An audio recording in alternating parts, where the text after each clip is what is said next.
Ada itu pengacara ditangkap di kantor polisi, so pasti nangkap jaksa kan. Itu nggak bagus itu.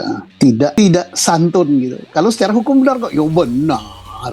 Ini berarti ada campur tangan malaikat tanda petik terhadap pembinaan karir polisi gitu. Mungkin ada pesanan, entah pesanan politik, entah pesanan kekuasaan, entah pesanan kapital gitu, kapitalis gitu. Oh, jadikan si A Kapolda di sini, di sini. Nah, terlalu banyak campur tangan. Maka Kapolri harus bebas dari campur tangan. Jangan menolak untuk diawasi. Kalau benar-benar mau mereformasi diri, tapi kalau sudah menolak untuk diawasi, menolak dibentuknya lembaga pengawas eksternal, itu tanda-tanda belum mau mereformasi diri.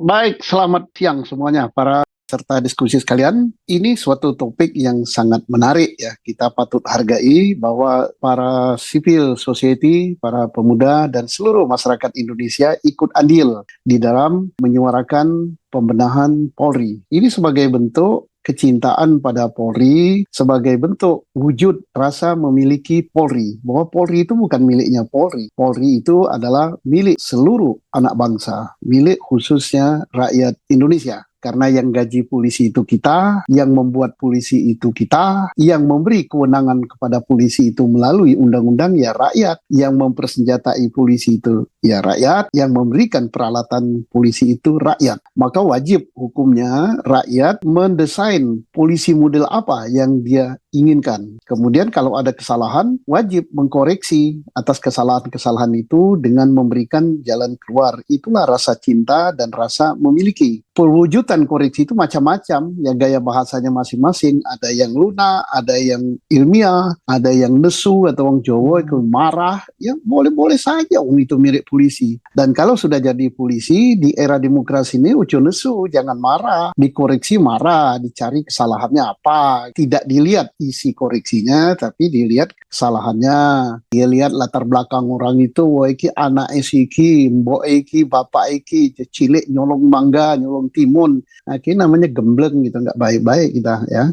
Oke, saya sebagai anggota keluarga besar polisi, karena saya sudah pensiun, saya berterima kasih sekali. Masukan seperti ini harus ada. Jadi benar sekali, dan topik ini bagus sekali ya. Moderasi beragama di tengah-tengah tuntutan untuk Polri yang kayak gini gitu, untuk dituntut direformasi gitu. Reformasinya apa? Reformasi kultural atau reformasi internalnya dulu atau reformasi reposisinya. Nah, begini. Jadi benar sekali apa yang menyebabkan Polri itu terpuruk dari awalnya ya, sebelum peristiwa Sambo, Gate, polisi tembak polisi di Lampung, sebelum tragedi Kanjuruhan, 135 nyawa dan ratusan luka berat luka ringan, beredarnya chart judi online yang melibatkan transaksi ratusan triliun ya, dan ada nama-nama petinggi Polri di situ.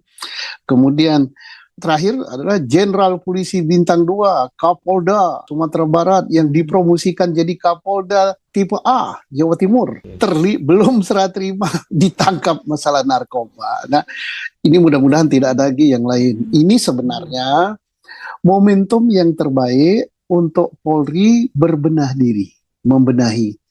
Nah, siapa yang paling efektif membenahi Polri itu? Ya Polri itu sendiri, karena dia yang paling bagus. Pembenahan itu dari dalam paling bagus. China komunis, negara yang besar kayak gitu berbenahnya dari dalam. Siapa yang benahi? Bukan negara lain, tapi dari dalam. Deng Xiaoping yang membenahi. Rusia, negara komunis kayak gitu bisa berbenah. Bagus kayak sekarang, siapa yang membenahi? Ya berbenah dari dalam. Kita tahu itu ada Cecep Gorbachov, ya kan, plesetannya. Dialah yang mereformasinya. Sama dengan Polri. Siapa yang bisa membenahi Polri yang cepat? Yaitu dari internal Polri, elit-elit Polri. Khususnya siapa? Ya Kapolri. Ya bagus kalau Kapolri sudah menyuarakan pada dalam rangka Hari Sumpah Pemuda di di UIN Semarang. UIN Semarang. Ya, dia katakan harus ada pamari para pemuda, silakan moderasi beragama, kehidupan beragama dalam rangka ini dikaitkan dengan juga pembenahan Polri. Ini bagus. Moderasi kehidupan beragama itu ya pertama diwujudkan dengan keseimbangan beragama, tawazun ya istilahnya ya. Kemudian harus berdiri tegak lurus gitu, tidak gampang tergoyahkan atau apa bahasa Arabnya itidal ya kalau nggak salah ya. Kemudian ada tasamuh ya, jiwa toleransi, kemudian egaliter atau musyawarah gitu. Kemudian islah, reformasi, itu harus reformasi. Kemudian juga harus tahu skala prioritas gitu. Kemudian harus hidup dinamis. Nah, jiwa-jiwa itu harus dipegang supaya moderasi beragama, yaitu memahami kehidupan, memahami agama dan mengimplementasikannya dalam kehidupan sehari-hari. Itulah yang dituntut oleh moderasi beragama. Nah, kalau kita kaitkan dengan reformasi Polri, ya memang itu apa yang menyebabkan Polri jatuh gitu, menjadi terpuruk citranya atau kepercayaan masyarakat kepada aparat penegak hukum yang tertinggi dulunya. Aparat penegak hukum ya, bukan seluruh institusi ya, tertinggi. Tahu tuh anjlok hanya 50% atau di bawahnya gitu menurut survei terakhir. Apa itu?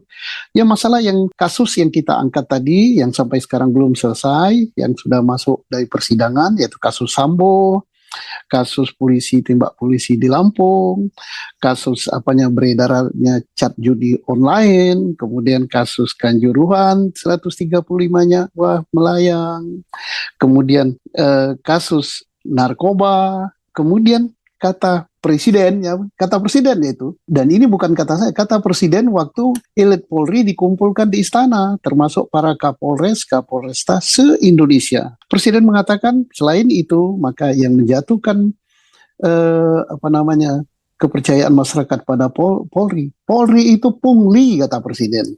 Ini presiden loh yang ngomong, padahal presiden itu adalah orang yang paling bertanggung jawab pada Polri. Nomor 1 adalah presiden. Di tangan dialah tanggung jawab Kepolisian Negara Republik Indonesia. Nomor 2 apa kata presiden? Bahwa Polri itu represif gitu. Tidak mengutamakan perlindungan, pengayoman dan sebagainya, tapi justru Polri itu represif. Nah, rakyat tidak mau, bukan itu yang dikehendaki. Rakyat menghendaki Polri yang mengayomi, melindungi, melayani gitu kan. Bukan represifnya yang dituntut. Represif itu belakangan. Terus apa lagi kata presiden?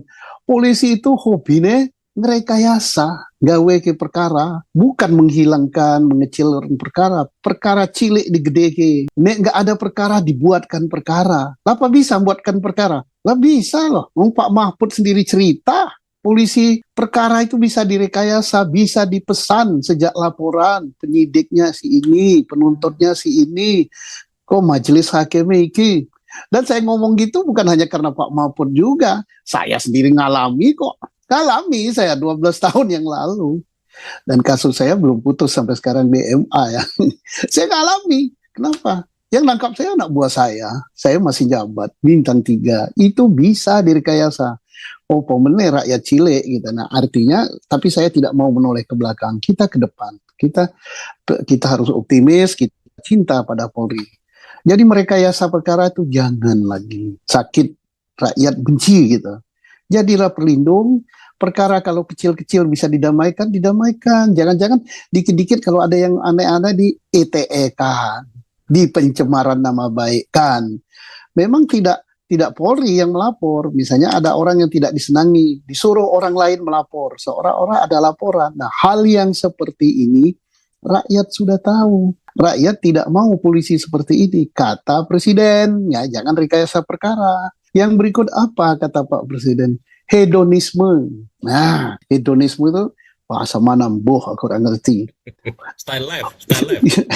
Ya mulanya aku nggak ngerti. Maklum lah petani desa kan. Aku ini petani desa kan nggak ngerti. Hidon gitu kok cewek Arab apa-apa. Oh tahu-tahu buka Mbak Google hidon itu gaya, uripin gaya, mewah, tasih yang harga semiliar, baju nih kelambine sing kotak-kotak, blueberry, apa namanya, strawberry, ya kan aneh-aneh. Sepatunya bukan made in Cibaduyut, tapi made in Italy, sing gampang ngeletek nek kena banyu gitu kan. Padahal Cibaduyut awet gitu, setahun nggak rusak. Nah, hal-hal seperti mobilnya sing mewah gitu, nek single sitik gitu, mumet ya sirai. Nah, bukan mobil yang mobilnya sejuta umat ya, apa enggak? Nah, itu janganlah gitu. Walaupun memang anak orang kaya, mbahemu yang kaya, jangan begitu. Kata Pak Presiden loh, jangan nanti lesu karo aku, nanti dicari-cari pula kesalahan saya. Saya ini Polri loh, saya senang sama polisi, karena kesenangan saya ya saya sampaikan, ini ingatkan. Dan alhamdulillah kalau Kapolri selaku yang tertinggi dan penanggung jawab di institusi Polri sudah ngajak para pemuda, ngajak mahasiswa, untuk menyebarkan moderasi beragama dan juga dikaitkan dengan reformasi Polri. Kalau kehidupan beragama itu sudah dimoderasi termasuk oleh anggota Polri, ya tidak ada lagi hal-hal yang mau begitu, yang mau saya sebutkan yang menjatuhkan nama Polri. Karena hidupnya seimbang gitu antara dunia dan akhirat, mangan kene wis cukup ya wis gitu. Nggak usah makan 1 ton beras gitu, cukup aja. Yang lain kok cukup. Duit ya secukupnya, cukup untuk umroh bagi yang muslim, cukup beli baju, cukup nyekolahkan anak, udahlah. Nggak usah ada duit Jepang, nggak ada dolar, nggak ada duit macam-macam. Kemudian dalam ini kan di moderasi beragama itu harus dia itidal gitu, tegak lurus gitu. Kalau yang benar ya benar, yang salah salah. Jangan digawe-gawe ke. Nggak senang dibuat begini gitu. Nah kemarin ada itu pengacara ditangkap di kantor polisi, so pasti nangkap jaksa kan. Itu nggak bagus gitu. Tidak santun gitu. Kalau secara hukum benar kok, ya benar. Nek dicari hukum benar aja, carilah dasar hukum. Oh benar, dia terdakwa, terhukum, harus ditangkap, harus borgol. Ya nggak ada salahnya, dicari alasannya yang masuk akal. Semua masuk akal gitu, apa yang salahnya? Tapi artinya kurang pantas, harus toleransi kan polisi. Nah itu tadi kehidupan moderasi beragama, toleransi, kemudian harus egaliter gitu kan, kemudian harus reformis gitu, reformis. Jadi jangan ketinggalan. Apa reformis? Ya mau berubah. Misalnya apa? Data di polisi ya harus sekarang ini udah zamannya zaman digital 4.0 gitu. Jadi laporan polisi gitu, laporan polisi perkara gitu. Ya harus digital semua. Orang laporan nggak usah datang kantor polisi, cukup ngisi belangko, bukti-buktinya diapakan. Buktinya ya di-scan, dikirim gitu. Lebih efektif ya Pak? Lebih jauh. Kemudian harus juga bisa dimasukkan di sistem informasi. Sistem informasi sehingga Kapolri bisa mengklik sampai sejauh mana perkara ini. Kapolda bisa mengklik sejauh mana perkara ini. Dulu saya sudah pernah mencoba itu waktu saya Kabareskim. Tapi setelah selesai nggak tahu kemana. Apakah servernya disiram kopi, nggak jelas itu. Kita nggak jadi. Kalau dulu dengan mengklik nomor laporan bisa tahu gimana perkaranya. Oh, mungkin ada yang kata, Pak, perkara banyak sekali. Lawang transaksi bank itu banyak sekali, jutaan transaksi sehari bisa didatakan kok. Mbak Google itu nggak capek untuk datakan itu. Jadi dimodernisasi. SIM juga cukup dengan ujian pakai tidak perlu datang, mungkin ujiannya langsung isi belangko, kemudian prakteknya jangan dibuat sulit gitu. Ini satu lagi bayar pajak kendaraan ngapain, ngantri di Samsat gitu. Sekarang udah eranya pakai digital, pakai download saja datanya. Sudah ada, kalau kita tanya sudah ada, tapi belum 100%. Kendaraan baru belum bisa. Apa sulitnya? Perpanjangan juga belum bisa. Apa sulitnya? Gampang kok. Mengubah komputer itu pinter kok, lebih pinter dari saya yang sudah botak ini, depannya botak. Depan botak, belakang gundul. Kalau depannya botak, aku mikir. Kalau belakangnya gundul, dia apa namanya? Pak Sudno, Dia Pak Sudno, oh, ya, Pak Sudno, fokus ke persoalan yang tadi Bapak sampaikan, soal pembenahan Polri mengenai reposisi dan perubahan kultur. Dimulai dari mana Pak kultur? Apakah ini berkaitan dengan style yang sekarang nampak, yang lebih mengedepan style keamanannya, fungsi tupoksi sesuai dengan fungsi keamanannya. Yang kedua, kalau reposisi seperti apa Pak? Solusi reposisi dalam konteks pembenahan internal Polri Pak Susno? Oke, yang harus dibenahi Polri itu entah apa namanya, benahi ke dalam dulu. Apanya yang dibenahi? Ya culture-nya, budayanya dirubah. Yang kedua, sistem pelayanannya dirubah. Sistem pembinaan karirnya dirubah, sistem rekrutmennya dirubah, sistem pendidikannya dirubah. Oke, sistem pembinaan karir. Masa baru dipindahin jadi Kapolda, belum dilantik udah ditangkap karena narkoba? The big question is, apakah track record orang ini tidak terpantau oleh Polri? Kan mestinya terpantau dong. Masa dijadikan Kapolda sampai 3 kali? Itu mau jadi Kapolda yang ketiga kali loh. Apa nggak ada yang lain? Nah, ini berarti pendataannya belum sistem yang benar. Atau kalau pendataannya sudah benar, ini berarti ada campur tangan malaikat, tanda petik, ya, terhadap pembinaan karir polisi gitu. Mungkin ada pesanan, entah pesanan politik, entah pesanan kekuasaan, entah pesanan kapital gitu, kapitalis gitu. Oh, jadikan si A Kapolda di sini, di sini. Nah, terlalu banyak campur tangan. Maka Kapolri harus bebas dari campur tangan. Bagaimana caranya? Ya tergantung Kapolri, mau nggak dicampuri tangannya. Kalau mau dicampuri tangannya ya seperti ini. Mestinya kalau sudah jadi Kapolri harus tadi, dalam moderasi beragama harus dikatakan itidal gitu, tegas, tegak lurus gitu. Saya yang jadi Kapolri, jangan campur tangan. Jangan dapat bisikan nanti dari ketua organisasi yang hebat, dapat bisikan dari penguasa, dapat bisikan dari konglomerat gitu, langsung miring-miring. Jangan. Ada loh yang sampai 4 kali jadi Kapolda, ada. Ya jangan seperti itulah. Masih banyak yang lain yang di pinggir-pinggir hutan sana, yang ditempatkan di pinggir hutan yang nyamuknya segede ayam aja. Itu kasihlah kesempatan yang sama. Yang kedua, sistem pendidikan. Dievaluasi sistem pendidikan, apakah masih militeristik atau tidak. Termasuk juga sistem kepangkatan, apa masih perlu pakai jenderal-jenderal, pakai siap jenderal, siap ini. Nah, udah nggak militer lagi, udah berubah lah. Apa perlu pangkatnya? Sini bintangnya banyak, terus saya bintangnya banyak loh. Sini 3, sini 3, jadi 6 gitu. Nggak usah yang banyak-banyak bintangnya, yang perlu dia bisa berbuat apa pada masyarakat. Nah, mungkin ada yang protes, loh Pak Susno dulu gimana? Kan sukanya gitu, saya sering dibully loh. Bapak dulu zaman dinas bagaimana? Kenapa nggak dari dulu berbuat? Saya katakan, baca aja track record saya. Track record saya lihat, sampai ditangkap kok. Sampai dicopot. Jadi kalau orang ngebully saya asal katakan suatu dibully gitu. Nah, kemudian sikap mentalnya diperbaiki.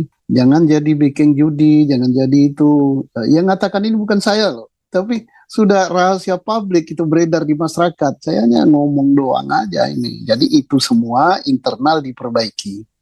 Lalu bagaimana tentang reposisi? Ada yang mengatakan kembali ke dibawa gabung dengan ABRI. Nah, pertanyaan saya, apakah dalam negara demokrasi yang kita perjuangkan reformasi dengan nyawa, darah, air mata, keringat, dan tenaga, kita rela kembalikan lagi seperti itu?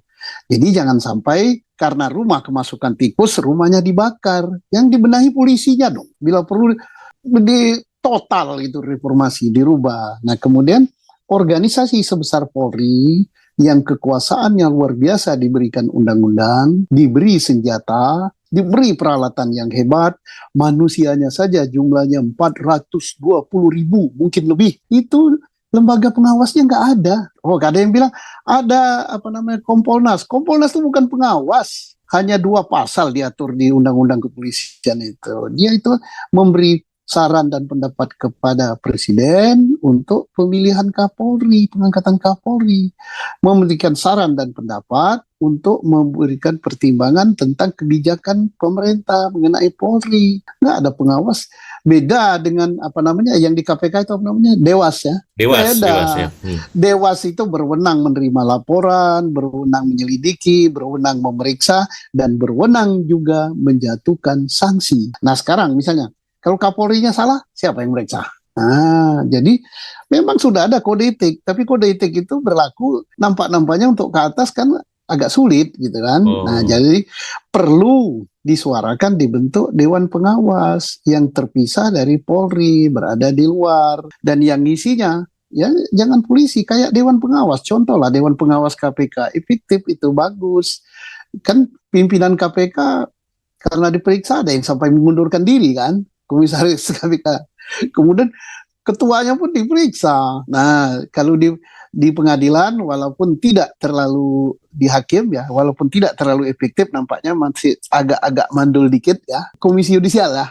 Komisi yudisial. Tapi kalau di Polri dan jaksa ya belum gitu kan. Jaksa ada komisi kejaksaan, tapi mirip-mirip lah, hampir sama dan sebangun gitu dengan Kompolnas. Ya gimana? Dibenahi Kompolnasnya, diberi kewenangan oleh undang-undang, dan harus ada di pusat, harus ada di provinsi, dan harus ada di bila perlu sampai tingkat Polres, supaya kalau Kapolres nyeleweng, anggotanya nyeleweng, ada perkara yang nggak jalan, yang numpuk sampai 3 tahun bahkan seumur hidup, hilang ditelan bumi, berkasnya pun hilang, nomor laporannya hilang. Ya caranya apa? Dibuat sistem digital, kemudian ada Dewan Pengawas lah, ada entah silakan nanti lapor ke sana. Jadi Dewan Pengawas itu yang memeriksa. Kemudian kalau dia lalai, ya dikode etikkan. Kalau lalainya berat, ya dipidanakan. Si pengawas tadi melapor kepada sistem peradilan pidana Indonesia, kepada penyidik, nanti dituntut, disidang gitu. Sehingga gampang. Kalau sekarang perkara nggak jalan, kemana lapornya? Mau lapor ke atasannya ya, jeruk makan jeruk. Selama ini ya begitu. Nah, kenapa begitu? Ya karena salahnya rakyat juga, karena rakyatnya nggak peduli sama polisinya, atau sudah terlalu akrab sama polisinya, nggak tahu. Jadi mari kita berbenah. Momentum sekarang ini adalah momentum yang terbaik untuk berbenah. Siapa yang harus benahi? Ya civil society, rakyat, DPR, pemerintah. Nggak diserahkan pada polisi sendiri. Wujud pembenahannya ya kalau rakyat, ya kita kawal, kita suarakan. Sekarang ya enak sekali kok. Medsos sudah sangat-sangat mujarab. Kalau lewat TV ya susah gitu. TV-nya hanya berapa biji. Nanti dicekal kalau saya nggak bersuara lagi. Gitu. Saya dicekal loh sekarang ini oleh salah satu televisi swasta nasional. Tapi kan saya bisa bersuara lewat medsos. Ini pagi ini kan lewat medsos. Ternyata medsos lebih dahsyat daripada televisi konvensional. Apalagi di mana? Jadi iya, Pak Susno, ya. sebelum saya minta rekomendasi Bapak mengenai pembenahan di internal Kepolisian Republik Indonesia, ada satu hal yang juga saya ingin tanyakan, Pak.